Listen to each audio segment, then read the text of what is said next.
নমস্কার দর্শক বন্ধুরা, মুনমুনের পৃথিবীতে সকলকে জানাই স্বাগত। আজকে একটা হাতে মাখা সিমের ঝালের রেসিপি নিয়ে হাজির হয়ে গেছি আপনাদের সামনে। আশা করি কিন্তু রেসিপিটা ভালোই লাগবে।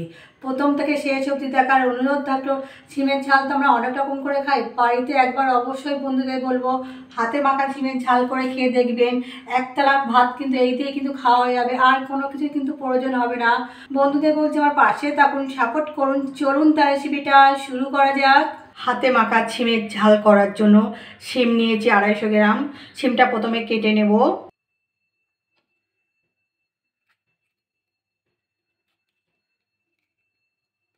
দু থেকে কিনে সেরা আছে, ফেলে দিতে হবে।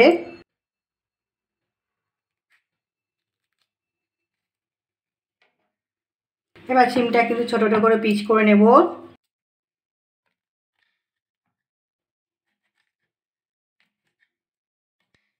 বাকি সিমগুলো ঠিক এভাবে কেটে নেব।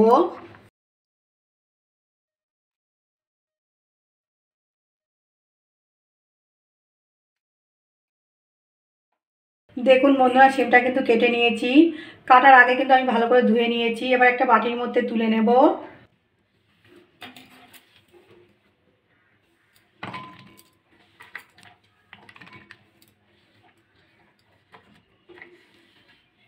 এর সাথে একটা আলু কেটে নিতে হবে। আলুটা কিন্তু মাঝখান থেকে কেটে নেব।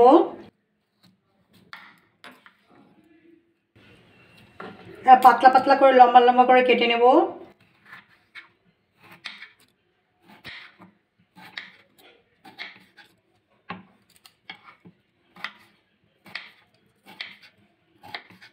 এর সাথে একটা মশলা বেটে নেব।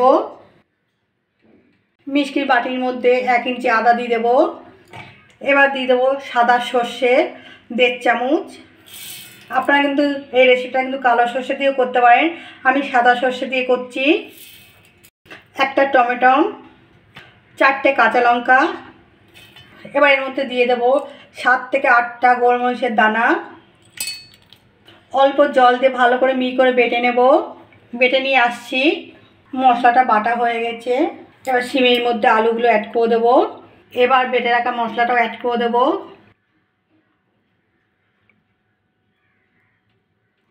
মশলার বাটা ধুয়ে জল অল্প অ্যাড করে দেবো।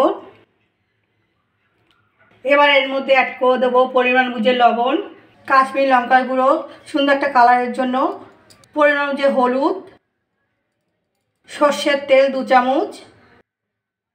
সবার শেষে দিয়ে দেবো 2টো কাঁচা লঙ্কা। এবার হাত দিয়ে কিন্তু ভালো করে মেখে নিতে হবে। বন্ধুরা, সিমের ঝাল তো আমরা অনেক রকম করে খাই, বাড়িতে একবার অবশ্যই কিন্তু হাতে মাখা সিমের ঝাল করে খেয়ে দেখবেন। আশা করি কিন্তু খুব ভালো লাগবে।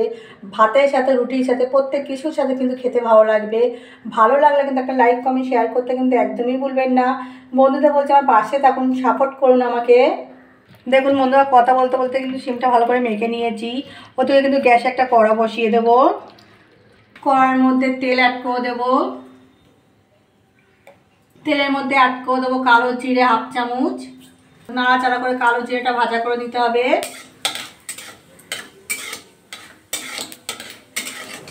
হাতে মাখা সিমটা এবার দিয়ে দেবো।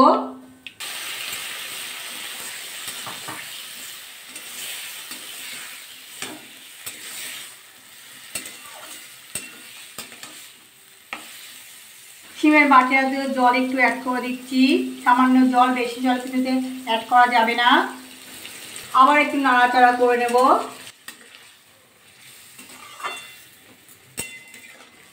ভালো করে নাড়াচাড়া করে নিলাম। এবার 2 মিনিটের জন্য ঢাকা দিয়ে রেখে দেবো। সিমটা আলুটা বড় হতে হতে আর একটা মশলা বেটে নিতে হবে। মিষ্টির বাটির মধ্যে দিয়ে দেবো 2 চামচ পোস্ত। পোস্তটাও ভালো করে বেটে নিতে হবে। 2 মিনিট হয়ে গেছে, ঢাকাটা খুলে নেব, নিয়ে কিন্তু আবার নাড়াচাড়া করে দেবো।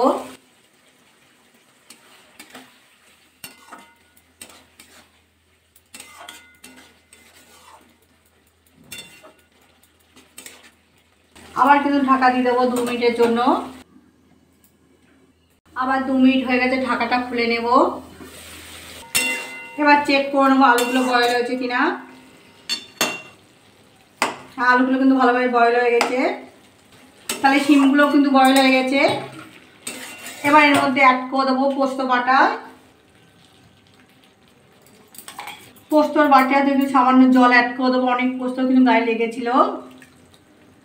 এবারে অ্যাড করে দেবো সামান্য চিনি, ভালো করে মিশিয়ে নিতে হবে।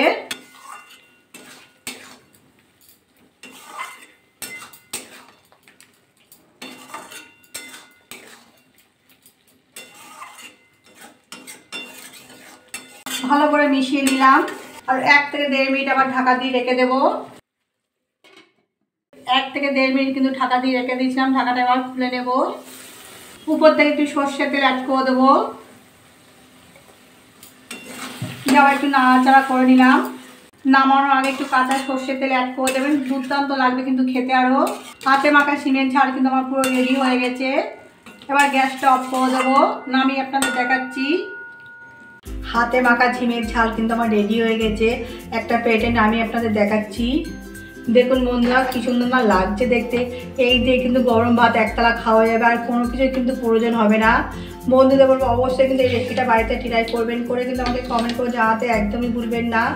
বন্ধুদের বলছে আমার পাশে থাকুন, সাপোর্ট করুন আমাকে। আজকের মতো এই অবধি, কালকে একটা নতুন ধরনের রেসিপি নিয়ে হাজির হয়ে যাবো আপনাদের সামনে।